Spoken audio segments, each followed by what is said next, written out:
UP के सियासी इतिहास का वो काला दिन जब एक कांड ने समाजवादी पार्टी के दिवंगत नेता मुलायम सिंह यादव और बसपा सुप्रीमो मायावती के बीच कड़वाहट घोल दी थी।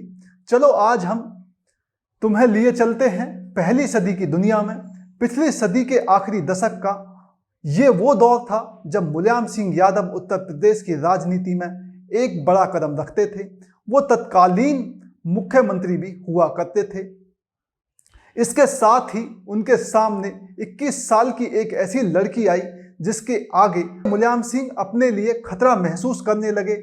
इसके बाद जो कांड हुआ उसका उत्तर प्रदेश की राजनीति में बड़ा दूरगामी प्रभाव पड़ा। नमस्ते, मेरा नाम है अमित सोलंकी। आज हम बात करने जा रहे हैं उस गेस्ट हाउस कांड की जिसके बाद मायावती ने साड़ी पहनना बंद कर दिया और सूट पहनने लगी। आप बस बने रहिए हमारे साथ वीडियो के आखिर तक।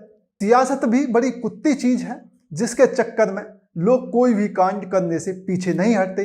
अपने विरोधी को हर कदम पर डिफेट कर जीतने की कोशिश करते हैं, फिर भले ही उसे हराने का तरीका लोकतंत्र वाला हो या फिर डराने वाला या फिर सीधे सीधे दुनिया से ऊपर उठाने वाला। सियासत में इस बात से फर्क नहीं पड़ता कि सत्ता कैसे हासिल हुई। उस समय हिंदुत्व की लहर जो जोर पकड़ रही थी, पर इस लहर में तूफान उस समय आया जब 6 दिसंबर 1992 को बाबरी मस्जिद का विध्वंस हुआ। ऐसा लग रहा था कि भारतीय जनता पार्टी अपने तमाम विरोधियों को जबरदस्त पटकनी देगी। साल 1992 में जनता दल से अलग होकर मुलायम सिंह ने समाजवादी पार्टी का गठन किया। साल 1993 में यूपी विधानसभा के चुनाव थे। इस समय उत्तर प्रदेश की राजनीति में बहुजन समाज पार्टी सुप्रीमो काशीराम का भी जोर था। समाज के दलित वोट बैंक पर उनकी अच्छी पकड़ थी, लेकिन भाजपा के आगे मुलायम सिंह और काशीराम दोनों में से किसी में भी इतना कॉन्फिडेंस नहीं था कि वह यूपी की सत्ता को अकेले हासिल कर पाते। इसलिए मुलायम सिंह और काशीराम ने आपस में समझौता कर लिया, मिलकर चुनाव लड़ने लगे। हालांकि मुलायम सिंह और काशीराम का यह जोड़ अपने आप में बेमेल था, लेकिन यह दोनों जब मिल गए तो इनका कॉन्फिडेंस कुछ ज़्यादा ही बूस्ट हो गया। जहां भारतीय जनता पार्टी जय श्री राम के नारे के साथ आगे बढ़ रही थी, वहीं आने वाले उपचुनाव में नारा उछाला गया कि मिले मुलायम काशीराम, हवा में उड़ गए जय श्री राम। समाजवादी पार्टी उत्तर प्रदेश की 256 सीटों पर चुनाव लड़ रही थी, जिसमें से समाजवादी पार्टी ने 119 वोट जीती। बीएसपी पार्टी ने 164 सीटों पर चुनाव लड़ा और उसमें से 67 सीटें जीती। इसके बाद उत्तर प्रदेश में समाजवादी पार्टी और बीएसपी के गठबंधन वाली सरकार बनी। शुरुआत में सब कुछ ठीक रहा, लेकिन धीरे धीरे इन दोनों के बीच रिश्ते कड़वाहट में भरते चले गए। साल 1995 में आते आते मुलायम सिंह को ये लगने लगा कि यदि बीएसपी ने अचानक समर्थन वापस ले लिया तो उनकी सरकार गिर जाएगी। यह घटना 23 मई 1995 की है। मुलायम सिंह यादव बीएसपी के सुप्रीमो काशीराम से मिलने के लिए गए, लेकिन काशीराम ने उनसे मिलने से इनकार कर दिया। रात होते होते तक काशीराम ने भारतीय जनता पार्टी के तत्कालीन नेता लालजी टंडन को फोन किया। बीजेपी और बीएसपी के गठबंधन पर चर्चा हुई। यह वही समय था जब हॉस्पिटलाइज काशीराम की तबीयत बहुत खराब थी। उनकी देखरेख में उनके साथ राज्यसभा सांसद जयंत मल्होत्रा और मायावती भी थी। मायावती को उन्होंने अपने पास बुलाया, उससे पूछा कि क्या तुम उत्तर प्रदेश के मुख्यमंत्री का पद संभाल पाओगी। काशीराम के पास उस समय तक बीजेपी के समर्थन वाला पत्र आ चुका था। उन्होंने मायावती को पत्र दिखाया और इस प्रकार मायावती के मुख्यमंत्री बनने का रास्ता साफ हुआ। 1 जून 1995 को मायावती ने राज्यपाल को जाकर बीजेपी का पत्र दिखाया। ऑफिशियली उन्होंने समाजवादी पार्टी से समर्थन वापस लेकर बीजेपी के साथ मिलकर उत्तर प्रदेश में बहुजन समाजवादी पार्टी के नेतृत्व में सरकार बनाने का दावा पेश किया। इसके बाद मायावती ने 2 जून 1995 में लखनऊ के एक गेस्ट हाउस में अपने विधायकों के साथ एक मीटिंग रखी। इसी बीच एक और घटना घटी। बहुजन समाजवादी पार्टी के विधायक राज बहादुर की लीडरशिप में 12 विधायक समाजवादी पार्टी में शामिल हो गए।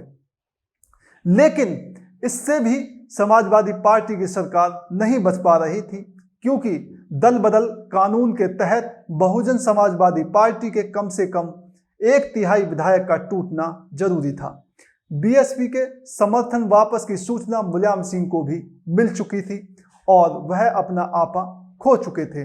उन्होंने अपने समर्थकों को ही आदेश दे दिया कि गेस्ट हाउस में चल रही मीटिंग में बीएसपी के विधायकों को डरा धमकाकर प्यार से मनाकर किसी भी तरीके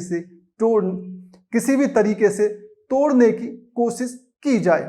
मुलायम सिंह यादव के समर्थन में बाहुबलियों की एक जबरदस्त भीड़ लेकर गेस्ट हाउस में घुस गए।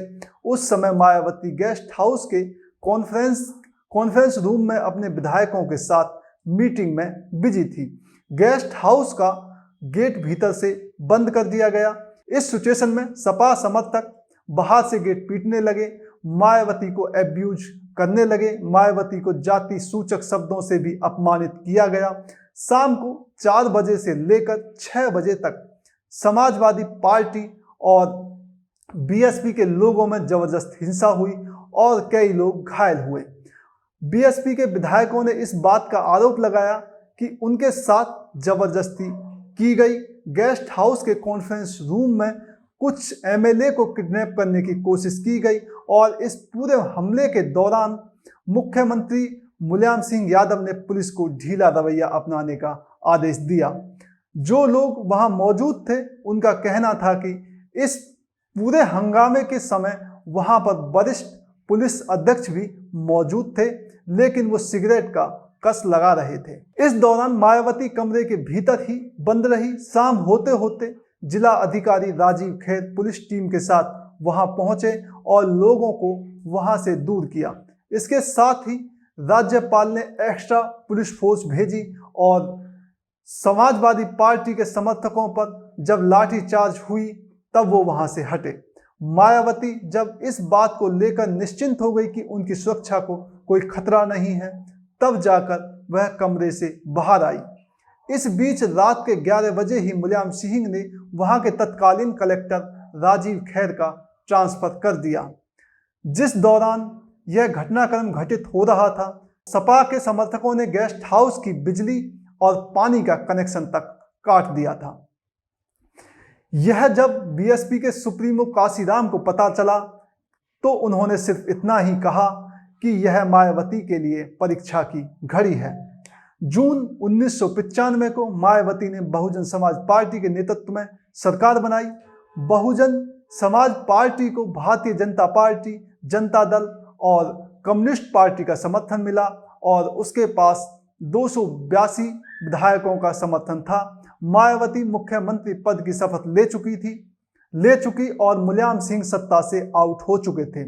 लेकिन गेस्ट हाउस कांड की टीस मायावती के दिल में रही।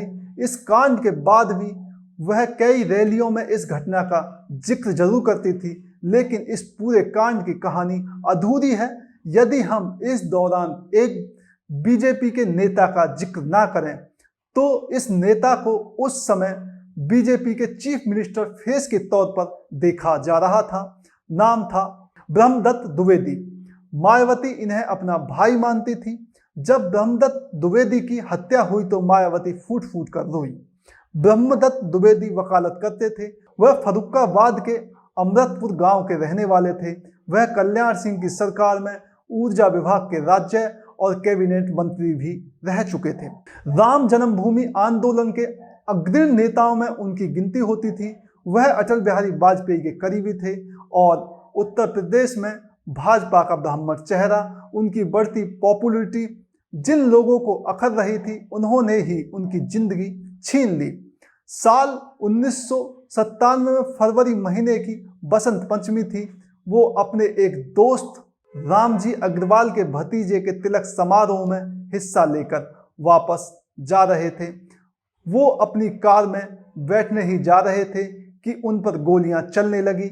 देखने वालों का कहना था कि गैंगस्टर संजीव जीवा के साथ विजय सिंह गोलियां चला रहा था। इस गोलीबारी में ब्रह्मदत्त द्विवेदी के साथ उनके सिक्योरिटी पर्सन ब्रजकिशोर तिवारी की भी मौत हो गई। गेस्ट हाउस कांड के दौरान ब्रह्मदत्त द्विवेदी अपने समर्थकों सहित मायावती को निकाल कर ले गए। उन्होंने मायावती और काशीराम पर हमला करने वालों को भी सबक सिखाया। कहा तो ये भी जाता है कि समाजवादी पार्टी के लोग बीएसपी के विधायकों को किडनैप करके मुख्यमंत्री के सामने ले जाकर समर्थन दिलवाने में सफल रहे। इस दौरान ब्रह्मदत्त द्विवेदी अकेले ही गेस्ट हाउस पहुंचे और समाजवादी पार्टी के उग्र समर्थकों से लड़ गए। उनकी मौत के बाद उनकी पत्नी ने चुनाव लड़ा। मायावती ने बीएसपी से कोई प्रत्याशी नहीं खड़ा किया और उनकी पत्नी के लिए वोट मांगे।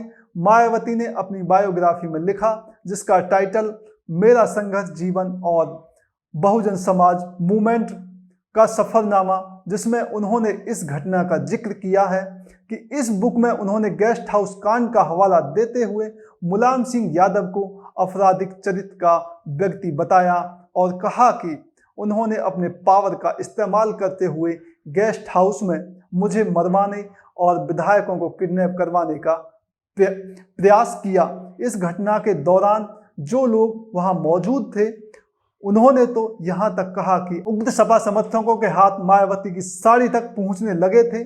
यही वजह है कि मायावती ने इस घटना के बाद कभी साड़ी नहीं पहनी। हालांकि इस घटना का जिक्र कभी मायावती ने नहीं किया, ना ही किताब में इसका उल्लेख किया। इस कांड की जांच रमेश चंद कमेटी के द्वारा की गई, जिसमें 89 पन्नों की जांच रिपोर्ट पेश की गई और मुलायम सिंह को इस घटना का मुख्य आरोपी बनाया गया। जांच रिपोर्ट में यह कहा गया कि इस पूरे कांड की स्क्रिप्ट पहले ही लिखी जा चुकी थी और अधिकारियों का लखनऊ ट्रांसफर भी किया जा चुका था।